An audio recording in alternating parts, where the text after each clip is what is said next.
ಮಂದಿ ಭಾಳ ನಮಗೆ ನಿಂದ ಮಾಡ್ತಾರೆ. ಮತ್ತು ಮಾಡ್ತಾರೆ ಪಾಪ, ಎಲ್ಲ ಪುಕ್ಕಟೆ ಇವೆಲ್ಲ ಸಿಕ್ಕಾವ, ಮತ್ತು ಅವೇನು ಉದ್ಯೋಗ ಖಾತ್ರಿ ಬರ್ತಾವ, ರೊಕ್ಕ ಬೀಳ್ತೈತಿ, ಕೆಲಸ ಏನೈತೆ ಅವ್ರಿಗೆ? ನೀವು ಒಂದು ನೆನಪಿಟ್ಕೊಂಡವ್ರಿ ಹೋಗಾಕ, ಊರು ಮುಂದಿನ ಬಾವಿ ಮುಚ್ಚಬೋದು, ಊರು ಮಂದಿ ಬಾಯಿ ಮುಚ್ಚಕ್ಕಾಗೋದಿಲ್ಲ, ತಿಳ್ಕೊಂಬಿಡ್ರಿ ಅಷ್ಟೆ. ಊರು ಮುಂದಿನ ಬಾವಿ ಮುಚ್ಚಬೋದು, ಊರು ಮಂದಿ ಬಾಯಿ ಮುಚ್ಚಕ್ಕಾಗೋದಿಲ್ಲ. ಅಕಸ್ಮಾತ್ ಒಂದು ವೇಳೆ ನೀ ಬಿದ್ದಿ ಅಂದ್ರೆ ಬಾಯಾಗ, ನಿನ್ನ ದೈವ ಚಲೋ ಇತ್ತು ಅಂದ್ರೆ ಬಾವ್ಯಾಗಿಂದ ಎದ್ದು ಬರ್ತಿ. ಆದ್ರೆ ನಿನ್ನ ಅದೃಷ್ಟ ಇರಲಿ ಬಿಡಲಿ, ಆದ್ರೆ ಊರು ಮಂದಿ ಬಾಯಾಗಿಂದ ಪಾರಾಗೋದು ಕಷ್ಟ ಐತಿ. ಅದಕ್ಕೆ ಮನುಷ್ಯ ಊರು ಅಂದಮೇಲೆ ಒಂದಿಷ್ಟು ಆಡ್ತಿರ್ತಾವ ಅಷ್ಟೇ. ನಾ ಭಾಳ ಸಲ ಇದನ್ನು ಹೇಳ್ತಿರ್ತೀನಿ. ಏನಂದ್ರೆ, ಈಗ ನಿನ್ನೆ ಮೊನ್ನೆ ಅಡುಗೆ ಮಾಡಿರ್ತಾರೆ ಮನ್ಯಾಗ, ಅಡುಗೆ ಮಾಡಿದ್ದು ನಮಗೆ ತಂದಿಟ್ಟು ಕೂಡಲೇ ನಾವು ಮನ್ಯಾಗ ಸಿಟ್ಟಿಗೆ ಹೇಳ್ತೀವಿ. ಏನಂತೀವಿ ಅಂತಾರಿಲ್ಲ ಗಂಡು ಮಕ್ಕಳು, ನಿನ್ನೆ ಮೊನ್ನೆ ತಂದಿಟ್ಟೇನು ನನಗೆ ಹಳಸಿದ್ದು ಯಾರು ಉಣ್ತಾರೆ ಮನ್ಯಾಗ ಅನ್ನೋದಿಲ್ಲ ನೀವು. ಏನಾಗ್ತೈತೆ ಉಣ್ರಿ, ಏನು ಒಂದು ಸಮಸ್ಯೆ ಏನು ಅಲ್ಲ. ನಿನ್ನೆ ಮೊನ್ನೆ ಮಾಡಿದ ಹಳಸಿದ ಅಡುಗೆ ಉಂಡ್ರೆ ಹೊಟ್ಟೆ ಕೆಡ್ತೈತೆ ಅಂತ ನಮಗೆ ಗೊತ್ತೈತೆ ಇಲ್ಲ? ನಿನ್ನೆ ಮೊನ್ನೆ ಮಾಡಿದ ಹಳಸಿದ ಅಡುಗೆ ಉಂಡ್ರೆ ಹೊಟ್ಟೆ ಕೆಡ್ತೈತಿ, ನಿನ್ನೆ ಮೊನ್ನೆ ಆಡಿದ ಮಾತು ತಲೆಯಾಗಿ ಇಟ್ಕೊಂಡ್ರೆ ತಲೆನೂ ಕೆಡ್ತೈತೆ ಅಂತ ಗೊತ್ತಿರ್ಬೇಕು ಮನುಷ್ಯಾಗ. ಇದನ್ನು ಕಲಿಯೋದು ಜೀವನದೊಳಗೆ ಅಷ್ಟೆ. ಅದಕ್ಕೆ ಜೀವನ ಅಂದ್ರೆ ಕಲಿಯೋದಷ್ಟೇ ಇಲ್ಲ. ಏನು ಕಲಿಯೋದು ಅಂದ್ರೆ, ನಾ ಅನ್ಕೊಂಡಂಗೆ ನನ್ನ ಇಚ್ಛೆಯಂತೆ ಜಗತ್ತು ನಡೆಯುವುದಿಲ್ಲ. ಇಲ್ಲಿ ನಾವೇನು ಕಲಿಬೇಕು ಅಂದ್ರೆ, ನನ್ನ ಇಚ್ಛೆಯಂತೆ ನಾ ಅನ್ಕೊಂಡಂಗೆ ಈ ಜಗತ್ತು ನಡೆಯುವುದಿಲ್ಲ. ಈಗ ಯಾವ ಅತ್ತಿಗೆ ಇಚ್ಛೆ ಇಲ್ಲ ಹೇಳಿ, ನನ್ನ ಸೊಸೆ ಬಂದು ಬಿಸಿ ರೊಟ್ಟಿ ಮಾಡಿ ಕೊಡ್ಬೇಕಂತ ಯಾ ಅತ್ತಿಗೆ ಇಚ್ಛೆ ಇರೋದು? ಎಲ್ಲ ಅತ್ತಿಯವ್ರಿಗೆ ಇರುತ್ತೆ. ಅಲ್ಲಿ ಉಂಡ ರೇಸ್ ಮಂದಿ ಅವ್ರು ಕೇಳ್ರಿ ಹೇಳ್ತಾರೆ ಅವ್ರು ಅಷ್ಟೆ. ಆಕೆ ಕನ್ಯಾ ನೋಡಕ್ಕೆ ಹೋದ್ಲ ಅತ್ತಿ, ಹೋದಾಗ ಕೇಳಿ ಏನು ಬರ್ತೈತಿ ನನಗೆ?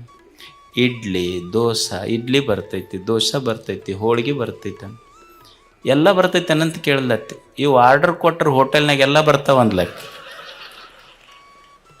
ಅಂದರೆ ಯಾರಿಗೆ ಇಚ್ಛೆ ಇಲ್ಲ, ನಮ್ಮ ಇಚ್ಛೆಯಂತೆ ಜಗತ್ತು ನಡೆಯುವುದಿಲ್ಲ. ಇಲ್ಲಿ ಕಲಿಬೇಕಾದದ್ದು ಏನು ಜೀವನದೊಳಗೆ ಅಂದ್ರೆ, ನನ್ನಿಚ್ಛೆಯಂತೆ ನನ್ನ ಜೀವನ ಜಗತ್ತು ನಡೆಯುವುದಿಲ್ಲ. ಜಗದ ಇಚ್ಛೆಗೆ ನನ್ನ ಜೀವನವನ್ನು ಹೊಂದಿಕೊಂಡು ಬದುಕುವುದೈತಲ್ಲ, ಅವರಿಗೆ ಸಂತರಂತ ಕರೀತಾರೆ. ಇದನ್ನು ಕಲಿಯೋದು ಮನುಷ್ಯ. ಬುದ್ಧ ಇದರ ಅರ್ಥ, ಇರುವುದನ್ನು ಇದ್ದಂತೆ ಸ್ವೀಕರಿಸುವವನಿಗೆ ಬುದ್ಧ ಅಂತ ಕರೀತಾರೆ. ಒಪ್ಪುಕೊಳ್ಳೋದು ಜೀವನದೊಳಗೆ. ಏನು ವಯಸ್ಸಾದ ಕೂಡಲೇ ಏನಂತೀರಿ ನೀವು?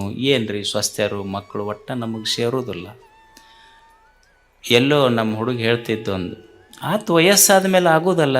ಏನು ಕಲಿಬೇಕಪ್ಪ ಮುಪ್ಪು ಬಂದ ಮೇಲೆ ಅಂದ್ರೆ, ಮುಪ್ಪು ಬಂದ ಮೇಲೆ ಗಪ್ಪಿರ್ಬೇಕಂತ. ಮುಪ್ಪು ಬಂದ ಮೇಲೆ ಗಪ್ಪಿರ್ಬೇಕು. ಮಗನ ಮಾತಾಡಿಸ್ಬೇಕಾದ್ರೆ ಸೊಸಿ ಮಾರಿ ನೋಡ್ಬೇಕು. ನನ್ನ ರೊಕ್ಕ ಎಣಸಕ್ಕೆ ನಾನಾ ಕಳ್ಳಾಗಬೇಕು. ಶಟ್ಕೊಂಡು ಶಟ್ಕೊಂಡು ಊಟ ಬಿಟ್ಟರೆ ಹೆಂಡತಿ ರಂಭಿಸ್ತಾಳ ಅನ್ನೋದು ತಲೆಯಾಗಿಂದ ಬಿಟ್ಟಿರಬೇಕು. ಮುಪ್ಪು ಬಂದ ಮೇಲೆ ಗಪ್ಪಿರ್ಬೇಕಂತ ಇಷ್ಟು ಕಲಿಬೇಕು ಮನುಷ್ಯ.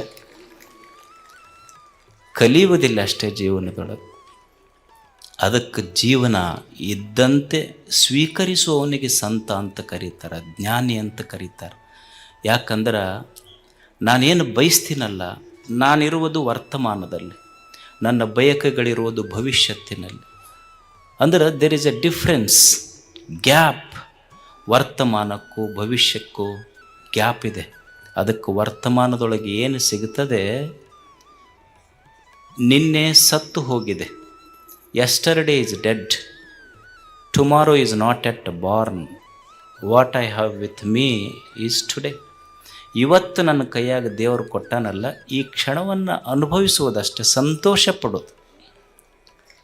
ಇರುವುದನ್ನು ಇದ್ದಂತೆ ಸ್ವೀಕರಿಸುವುದು. ದೇವರು ನಮಗೇನು ಕೊಟ್ಟಾನ ಅದನ್ನು ನೋಡಿ ಸಂತೋಷ ಪಡಬೇಕು. ಅದು ಜೀವನ. ಒಬ್ಬರು ಗುರುಗಳು, ಅವ್ರ ಹತ್ರ ಒಂದು 3 ಜನ ಶಿಷ್ಯರು ಅಭ್ಯಾಸ ಮಾಡಿದರು. ಒಂದು ಗುರುಕುಲ ಇತ್ತದು. 3 ಜನ ಅವ್ರ ಹತ್ರ ಅಧ್ಯಯನ ಮಾಡಿ ಹೋದರು. ಹೋಗಿ ಮತ್ತೆ ಗುರುಗಳ ದರ್ಶನಕ್ಕೆ ಬಂದರು ಆಶ್ರಮಕ್ಕೆ. ಗುರುಗಳು 3 ಊಟಕ್ಕೆ ಕೊಟ್ಟರು. ಊಟಕ್ಕೆ ಒಬ್ಬನಿಗೆ ಬಂಗಾರದ ತಟ್ಟೆ ಕೊಟ್ಟರು, ಒಬ್ಬನಿಗೆ ಬೆಳ್ಳಿ ತಟ್ಟೆ ಕೊಟ್ಟರು, ಒಬ್ಬನಿಗೆ ಮಣ್ಣಿನ ಪ್ರಯಾಣ ಮಣ್ಣಿನ ತಟ್ಟೆ ಕೊಟ್ಟರು. ಎಲ್ಲರ ತಾಟಿನೊಳಗೂ ಒಂದೊಂದು ರೊಟ್ಟಿ ಹಾಕಿದ್ರು, ಉಂಡ್ರು. ಮೂವರಿಗೆ ರೊಟ್ಟಿ ನೀಡಿದ್ರು ಗುರುಗಳು. ಒಬ್ಬನಿಗೆ ಬಂಗಾರ ತಟ್ಟೆ, ಒಬ್ಬನಿಗೆ ಬೆಳ್ಳಿ ತಟ್ಟೆ, ಒಬ್ಬನಿಗೆ ಮಣ್ಣಿನ ತಟ್ಟೆ ಕೊಟ್ಟು ಮೂವರಿಗೆ ಒಂದೊಂದು ರೊಟ್ಟಿ ಹಾಕಿ ಊಟ ಮುಗಿದ ಮೇಲೆ ಮಣ್ಣಿನ ತಟ್ಟೆಯಲ್ಲಿ ಬೆಳ್ಳಿ ತಟ್ಟೆಯಲ್ಲಿ ಉಂಡ ಶಿಷ್ಯರು ಗುರುಗಳಿಗೆ ಬಂದು ಹೇಳಿದರು, ಅಲ್ಲ ನೀವು ಬಹಳ ದೊಡ್ಡವ್ರಂತ ತಿಳ್ಕೊಂಡಿದ್ವಿ ನಾವು, ನಮ್ಮ ಮೂವರಿಗೆ ಬೇರೆ ಬೇರೆ ತಟ್ಟೆ ಕೊಟ್ರಿ ನೀವು. ಅವನಿಗೆ ಬಂಗಾರ ತಟ್ಟೆ ಕೊಟ್ರಿ, ಅವನಿಗೆ ಬೆಳ್ಳಿ ತಟ್ಟೆ ಕೊಟ್ರಿ, ನನಗೆ ನೋಡಿದ್ರೆ ಬರೀ ಮಣ್ಣಿನ ತಟ್ಟೆ ಕೊಟ್ರಿ ಅಂತ ಶಿಷ್ಯ ಕಂಪ್ಲೇಂಟ್ ಮಾಡಿದ ಗುರುಗಳಿಗೆ. ಅವಾಗ ಗುರು ಹೇಳ್ದ, ನೋಡು, ಅವನಿಗೆ ಬಂಗಾರದ ತಟ್ಟೆ ಕೊಟ್ಟಿರ್ಬೋದು, ಅವನಿಗೆ ಬೆಳ್ಳಿ ತಟ್ಟೆ ಕೊಟ್ಟಿರ್ಬೋದು, ನಿನಗೆ ಮಣ್ಣಿನ ತಟ್ಟೆ ಕೊಟ್ಟಿರ್ಬೋದು. ನಿನ್ನ ಲಕ್ಷ್ಯ ತಟ್ಟೆಯ ಕಡೆ ಹೋತೆ ಹೊರತು ತಟ್ಟೆಯಲ್ಲಿ ಹಾಕಿದ ರೊಟ್ಟಿ ಒಂದೇ ಅನ್ನುವ ಕಲ್ಪನಾ ನಿನಗೆ ಬರಲಿಲ್ಲಲ್ಲ. ಜೀವನದೊಳಗೆ ಒಬ್ಬ ಹೆಚ್ಚಿರ್ಬೋದು, ಒಬ್ಬರಿಗೆ ಕಡಿಮೆ ಇರ್ಬೋದು, ಒಬ್ಬ ಶ್ರೀಮಂತ ಇರ್ಬೋದು, ಒಬ್ಬ ಬಡವಿರ್ಬೋದು, ಒಬ್ಬ ಸುಂದರ ಇರ್ಬೋದು, ಒಬ್ಬ ಕಪ್ಪಿರ್ಬೋದು. ಆದರೆ ದೇವರು ನಮ್ಮ ತಟ್ಟೆಯಲ್ಲಿ ಸುಂದರವಾದ ಜೀವನವನ್ನು ಹಾಕಿದ್ದಾನೆ. ಈ ಜೀವನವನ್ನು ಏನು ಆಯುಷ್ಯ ಕೊಟ್ಟಾನ ಅವನಿಗೆ ಸಂತೋಷ ಆಗುವಂಗೆ ಬದುಕಿ ಹೋಗುವುದೇ ನಿಜವಾದ ಜಾತ್ರೆ. ಇದು ಜೀವನದ ಉದ್ದೇಶ ಅಷ್ಟೆ.